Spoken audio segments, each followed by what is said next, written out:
questão sobre o exercício de ligações químicas, parte 2. Ele fala: qual a relação que existe entre a capacidade que alguns insetos possuem em andar sobre a água e as forças intermoleculares? Uma das coisas que nós sabemos é o quê?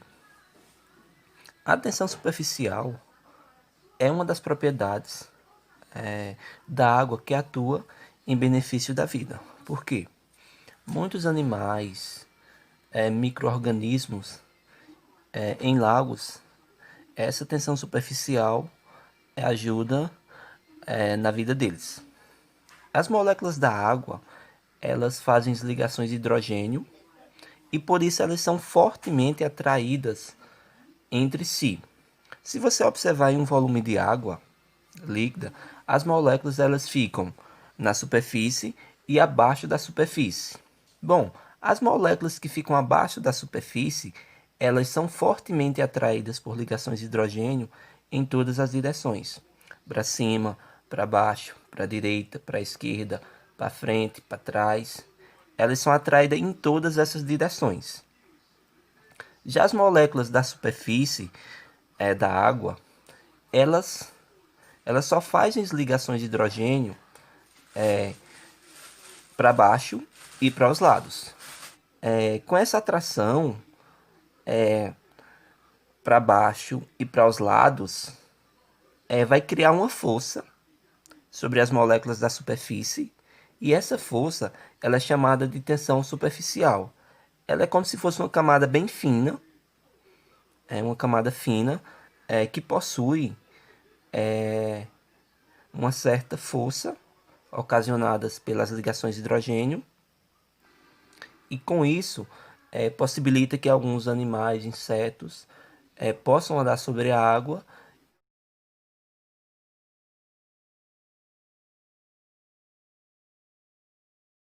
Bom, a segunda questão fala sobre o quê? Explique como ocorre a ligação intermolecular de polo induzido e em que substâncias elas ocorrem. Bom, as forças de polo induzido elas são de fraca intensidade e elas vão ocorrer ou ocorrem entre moléculas apolares ou entre átomos de gases nobres quando esses se aproximam. Quando esses se aproximam, vai ocorrer o quê? Causa uma repulsão entre as suas eletrosferas. Se vocês lembram, na eletrosfera tem o quê?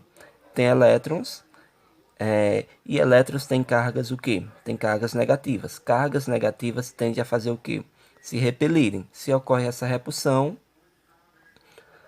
vai ocorrer essa repulsão. Essa repulsão, ela vai provocar o quê? Ela provoca um movimento dos elétrons que eles vão se acumular em uma só região da molécula ou do átomo.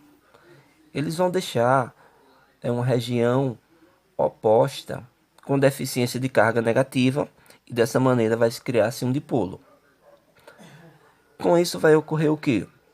A molécula ou átomo em que se formou o dipolo, ela induz as outras moléculas ou átomos da substância a formar dipolos também e vão dar origem a uma pequena força de atração entre elas, que será o dipolo induzido. Se vocês lembram,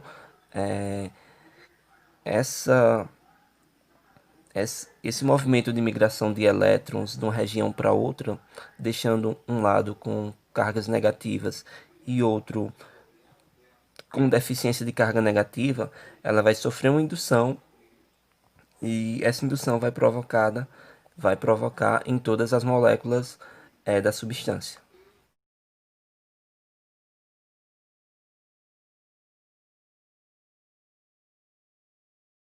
Bem, a terceira questão pergunta-se o quê?